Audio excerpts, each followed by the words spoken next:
Today is exactly 8 years after the mass shooting that nearly killed former Arizona Congresswoman Gabby Giffords and left 6 others dead. Democrats will introduce a bill today requiring universal background checks on most gun sales.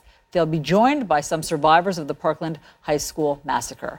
Joining us now, the co-founders of the student-led gun control advocacy group March for Our Lives, David Hogg and Jaclyn Corin. They are both survivors of the shooting at Marjory Stoneman Douglas High School. Great to see both of you this morning.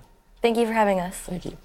David, so you will be appearing, both of you, alongside Speaker Pelosi and former Congresswoman Gabby Giffords to push for this legislation. What's your message to the country? This legislation could have been passed a long time ago.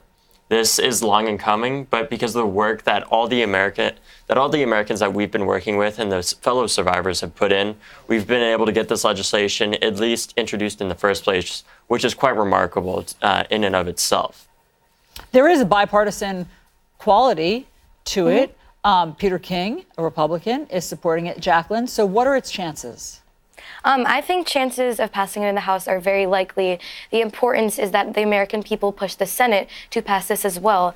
22 Republican senators are up for re-election in 2020, and only one of them have actually spoken about gun violence prevention bills. And so the American people need to speak up, and they need to vote against the people that refuse to actively save lives through a bill like this one. I mean, here is the crazy part. There's so many crazy parts of the spate of school shootings that we've seen in this country and mass shootings. But as you both point out in an op-ed, 97% of the country, of the public, says they support these expanded background checks and closing these loopholes. I mean, right now, the most dangerous gap in the federal firearm law system is this universal background check loophole. I mean, right now, unlicensed dealers can still sell firearms without having universal background check on the prospective purchasers. And so people die every single day because this bill isn't law yet. And we as American people need to step up, especially young people, to tell our elected officials that it's not cutting anymore. They're not going to keep taking NRA money without consequences. We all remember, of course, so tragically what happened at Parkland. 17 students and teachers were killed there, and then the hashtag Never Again was born. But of course, tragically, it has happened again. And the graph that we can show our viewers in terms of just school shootings, I mean, I'm not even talking about mass shootings, that 2018 was higher than 2017. And so, David, people after these school shootings, people always say, well, the people who don't want any more gun control say, well, and no more laws would have prevented this. Would background checks have prevented what happened at Parkland? I think there's many instances of gun violence that could have stopped further acts of gun violence. There's 40,000 people that die of gun violence every year, and a very small minority of them end up being in school shootings. Because when we're talking about hardening our schools and different things, what we're not talking about is how we're going to make our communities safer. When we're talking about school safety, we're neglecting the thousands of students that die either coming to school or coming back from school every day, or simply just outside of their house, because our congressmen and our elected officials have said that they don't care about them or their violence because of the zip code they live in or the number of figures in their bank account.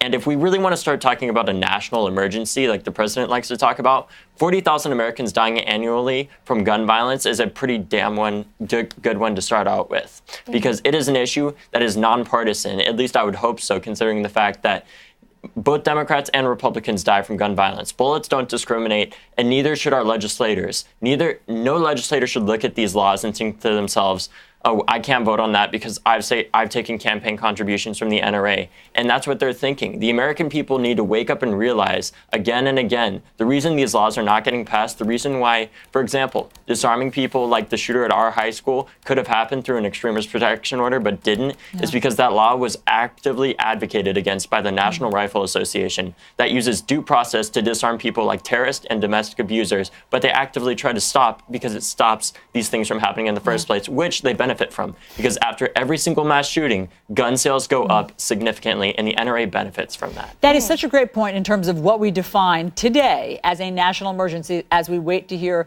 the president's special address tonight on a national emergency. And to your point, the numbers of gun violence certainly register at that level. You know, I want to talk about both of your futures because I know that our viewers are certainly so invested in you ever since we met you a year ago, tragically, in Parkland. And David, I remember interviewing you back in March when you had been rejected by various colleges that you wanted to get into. And I remember that Fox News had even sort of mocked you, that you'd been rejected by 4 colleges, and after that they lost some of their advertisers. And I don't know if you recall, I said at that time, what dumbass colleges would reject you? And now I'm just curious, what dumbass college has accepted you for next year?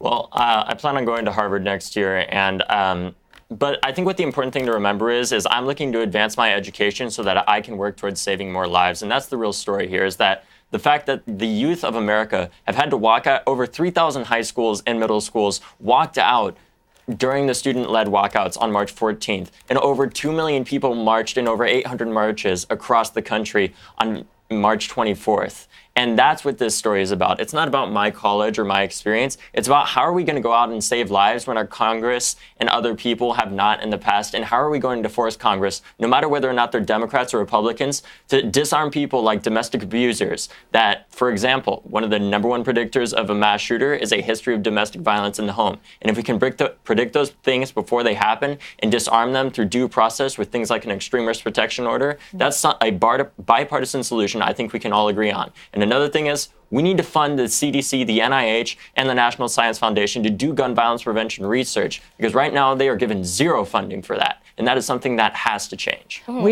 Yes, go ahead, Jaclyn, quickly. I think it's really important to understand that although we receive tons of opposition, young people all around the country continue to move forward because preventing gun violence is an issue that we all care about, because we don't want to have our children grow up the same way we did, where we wake up to a mass shooting and just see it as normal, or we see everyday shootings happen in Black and brown communities and we just accept it as normal, and that's not acceptable anymore. Listen, you guys personify turning pain into action, and we applaud you, and we appreciate you always checking in and updating us on what you're working on, and best of luck to both of you, of course, on your future paths. Thanks so much for being here. Thank you very much.